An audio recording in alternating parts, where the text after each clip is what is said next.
Test করবো এই সুযোগে যে পুরোপুরি ওঠে কিনা এই বিষয়টা খেয়াল করতে হবে। তা আমাদের লিক আপাতত আর হয়তো নেই। তা যাই হোক, ভিডিওটা এই পর্যন্ত ছিল। ভালো লাগলে চ্যানেলটি সাবস্ক্রাইব করবেন, ফলো দিবেন। ভালো থাকবেন। আসসালামু আলাইকুম, আশা করি সকলে ভালো আছেন। তো আজকের ভিডিওর বিষয়টা হচ্ছে শীতের দিনে অনেক সময় আমাদের অনেক জায়গায় গ্যাস চাষ করার প্রয়োজন পড়ে, কম্পিউটার লাগানোর প্রয়োজন পড়ে। তো ওই ক্ষেত্রে দেখা যায় যে এম্পিয়ার কিন্তু আমাদের 7.7, গ্যাস প্রেশার কিন্তু ওই তুলনায় কম, অর্থাৎ 40-45।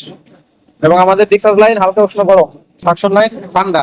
তো এই ক্ষেত্রে একটা বিষয় অবশ্যই খেয়াল রাখতে হবে আমাদের, যে শীতের সময় আমরা যদি গ্যাস চাষ করি, আমাদের গ্যাস প্রেশারটা কম থাকবে, এম্পিয়ারটা ঠিক থাকবে, সাকশন লাইন ঠান্ডা থাকবে।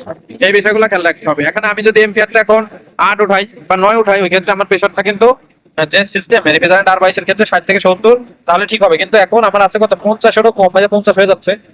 তা এই বিষয়টা নিয়ে একটু খোলাসা করে দিই, যে এখন কিন্তু 50-এর মতো আছে বা 50-এর কাছাকাছি বা 50 হয়ে যাবে কিছুক্ষণ চললে। কিন্তু আপনি যখন এটা এখন 60 করলেন, শীতের সময় আপনার দুপুর রোদ হতে পারে বা 1 মাস পরে যখন গরম আসবে, তখন এই জায়গা প্রেশার হয়ে যাবে 80 এবং কম্প্রেসারের মাথা গরম হয়ে যাবে এবং টিপ করবে।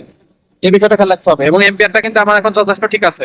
7.5 একটা এসসি জেনারেল রিপ্রেজেন্ট R22 7.6 একটা পারফেক্ট এম্পিয়ার আছে, এবং 8 পর্যন্ত উঠানো যায়। তবে 8 পর্যন্ত উঠে যাবে। এখন যে এম্পিয়ারটা সেটা থেকে 8 উঠে যাবে, এটা উঠানো যায় না, উঠেই যাবে এটা। কারণ এখন শীতের সময়, এই জন্য ভিডিও করতেছি। কিন্তু এখন প্রেশারটা একটু তুলনামূলক কম, কারণ আবহাওয়াই ঠান্ডা। গ্যাসের যদি আমাদের স্টক প্রেশার রিপ্রেজেন্ট কিন্তু 100 থাকে R22। ওই ক্ষেত্রে যদি আপনি এখন মাপেন, শীতের সময় দেখবেন যে 135-130, তাহলে অবশ্যই আমাদের 20 প্রেশার কম থাকে, 10 প্রেশার কম থাকে। তো এই ক্ষেত্রে আমাদের যেহেতু রানিং প্রেশার ওইভাবেই 10 প্রেশার কম থাকবে, 20 প্রেশার কম থাকবে, এটা স্বাভাবিক। দেখতে পাচ্ছেন না 50। তো এই বিষয়টা হচ্ছে সবাই বুঝতে হবে যে আপনারা শীতের সময় এসি কাজ করলে এসির গ্যাস প্রেশার কম থাকবে, এম্পিয়ার ঠিক থাকবে, কম্প্রেসার ঠান্ডা থাকবে। দেখেন আমি কম্প্রেসার গায়ে হাত দিচ্ছি, আমার কম্প্রেসার কিন্তু ঠান্ডা চলতেছে, মাথা গরম, বাট এখানে ঠান্ডা, আমি হাত দিচ্ছি। এই যে বিষয়গুলো অবশ্যই খেয়াল রাখতে হবে। এবং আমাদের সাকশন লাইন পুরো পানি কাটে গেছে। এই জন্য বলি, শীতের সময় কাজ করতে গেলে একটু সাবধান সতর্কতার সাথে কাজ করতে হবে, বুঝে কাজ করতে হবে। সব থেকে খেয়াল রাখতে হবে। আপনার সাথে গ্যাস ঠিক রাখলেন, আর অন্য দিক খেয়াল করলেন, এম্পিয়ার, আপনার কম্প্রেসারের হিটিং, সাকশন লাইনের হিটিং, এগুলো খেয়াল করতে হবে। এই জন্য একটা বিষয়ের উপরে সবসময় নির্ভর করা যাবে না, সবকিছু বিবেচনা করে কাজ করতে হবে। যাই হোক, ভিডিওটা ভালো লাগলে লাইক, কমেন্ট, শেয়ার, সাবস্ক্রাইব আর ফলো দিয়ে ভালো থাকবেন। যে কোনো বিষয় জানতে কমেন্ট করবেন।